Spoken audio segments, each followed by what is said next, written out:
మూడేళ్ల పసికందును మానవ మృగం చిదిమేసి వాడే మృతి చెందినట్లుగా తెలుస్తోంది. మైలవరం జలాశయంలో మృతదేహం లభ్యమైంది. మృతుడు రహమతుల్లాగా కూడా పోలీసులు గుర్తించడం జరిగింది. గత నెల 23న మూడేళ్ల చిన్నారిని అత్యాచారం చేశాడు. హత్య చేసిన రహమతుల్లా తప్పు తెలుసుకుని ఆత్మహత్య చేసుకున్నట్లుగా అనుమానమైతే కలుగుతోంది.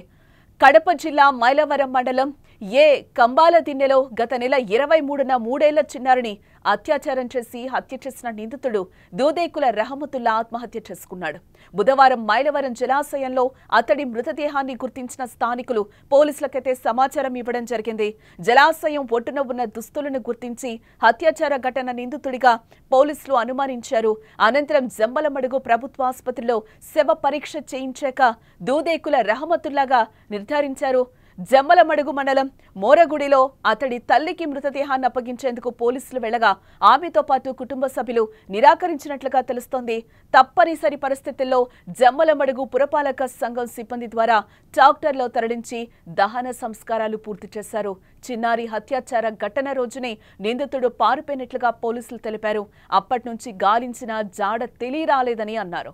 ఇదిలా ఉంటే నిందితుడి ఇంటిని జేసీబీతో నేలమట్టం చేశారు. కుటుంబ సభ్యులు గ్రామస్తులు వెలివేయడం, పోలీసుల గాలింపుతో మానసికంగా ఒత్తిడికి గురై నిందితుడు ఆత్మహత్య చేసుకునుంటాడని పోలీసులైతే అనుమానం వ్యక్తం చేస్తున్నారు. ఇక ఇదే అంశానికి సంబంధించిన మరింత సమాచారం మా కడప ప్రతినిధి సుదర్శన్ రెడ్డి అందిస్తారు. సుదర్శన్,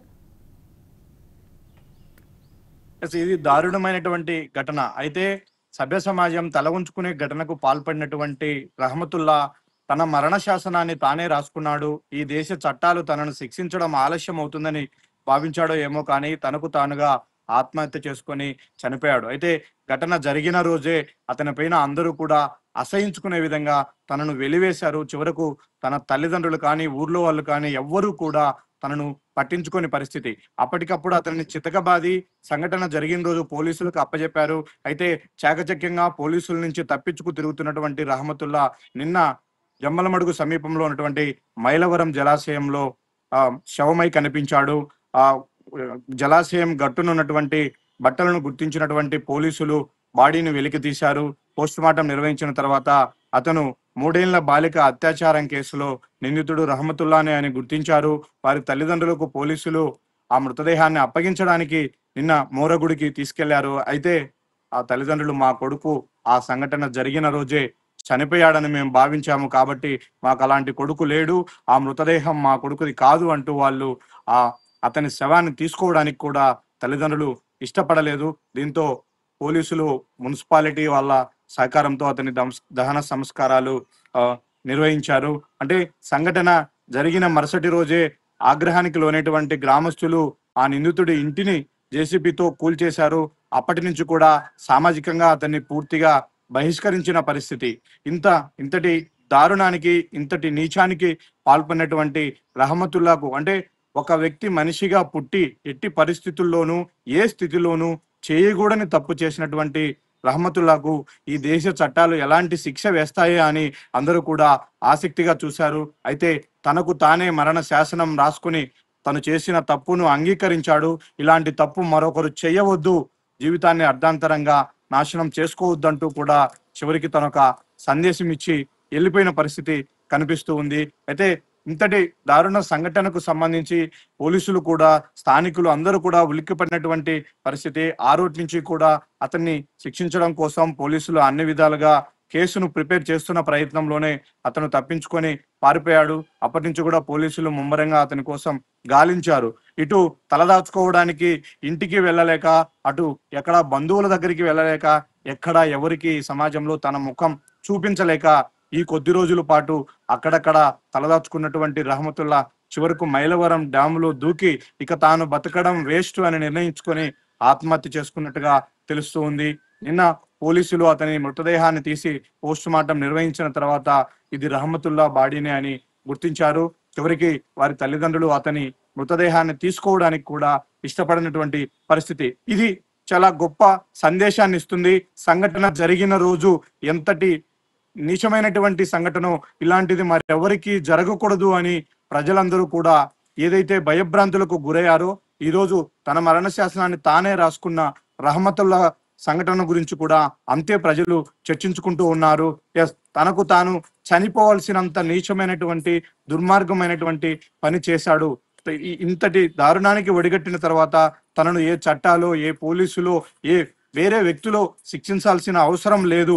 తన తప్పు తాను తెలుసుకున్న నాడు తానే చనిపోవాలని ఏ వ్యక్తి అయినా నిర్ణయించుకుంటాడు. రహమతుల్లాకు కూడా ఈ కొద్ది రోజుల్లోనే ఆ జ్ఞానోదయం అయింది.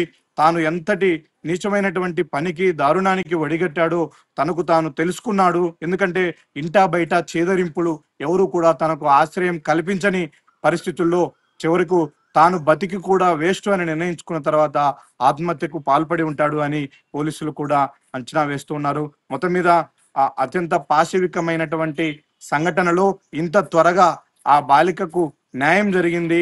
శిక్షను కూడా నిందితుడు తనకు తానే వేసుకున్నటువంటి సంఘటన ఇది నిజంగా చరిత్రలో మిగిలిపోతుంది. ఎస్ సుదర్శన్, అంటే నిందితుడే పశ్చాత్తాపంతో చనిపోయిన పరిస్థితి కనిపిస్తుంది. పాప తల్లిదండ్రులు ఈ ఘటనకు సంబంధించి వారు ఏమైనా మాట్లాడడం జరిగిందా? వాళ్ళు సంఘటన జరిగిన రోజు నుంచి కూడా 3 ఏళ్ల ముక్కుపచ్చలారని పసిపాపను, తమ పాపను పొట్టన పెట్టుకున్నటువంటి రహమతుల్లాను కఠినంగా శిక్షించాలి, ఆ రోజే తమకు అప్పగించాలి, తామే కొట్టి చంపుతామంటూ కూడా బంధువులు, గ్రామస్తులు అందరూ ఆగ్రహం వ్యక్తం చేశారు. పోలీసులు తనను తీసుకెళ్తున్న ప్రయత్నంలో కూడా ఖచ్చితంగా ఆ రహమతుల్లాను మాకే అప్పగించండి అంటూ కూడా పోలీసులతో కూడా వాగ్వాదానికి దిగిన పరిస్థితి. అయితే పోలీసులు ఎట్టకేలకు చట్టం ప్రకారం తనను తీసుకెళ్లారు. కానీ ఆవేశాన్ని అణుచుకోలేని బంధువులు, గ్రామస్తులు చివరికి తన ఇంటిని కూడా ధ్వంసం చేశారు. ఖచ్చితంగా ఇంతటి దారుణమైనటువంటి సంఘటనకు పాల్పడిన అతన్ని కఠినంగా శిక్షించాలని మొదటి రోజు నుంచి కూడా ఆ బాలిక తల్లిదండ్రులు చెప్తూనే ఉన్నారు. అయితే ఈ రోజు జరిగినటువంటి సంఘటనలో తాను చనిపోయాడు అని తెలిసిన తర్వాత ఎందుకు ఇంత క్షణికావేశంలో ఇంత మూర్ఖమైనటువంటి పని ఎందుకు చేయాలి, మాకెందుకు కడుపు కోతను మిగిల్చాలి, తన జీవితాన్ని ఎందుకు అర్ధాంతరంగా ముగించాలి అన్న ఒక చర్చ కూడా జరుగుతూ ఉంది. ఏది ఏమైనప్పటికీ, ఎవరు శిక్షించకపోయినప్పటికీ తన తప్పు తాను తెలుసుకొని చనిపోయాడు కాబట్టి మా పాపకు న్యాయం జరిగినట్టే అని వాళ్ళ బాలిక తల్లిదండ్రులు కూడా తమ అభిప్రాయం వెలుబుస్తూ ఉన్నారు. రైట్.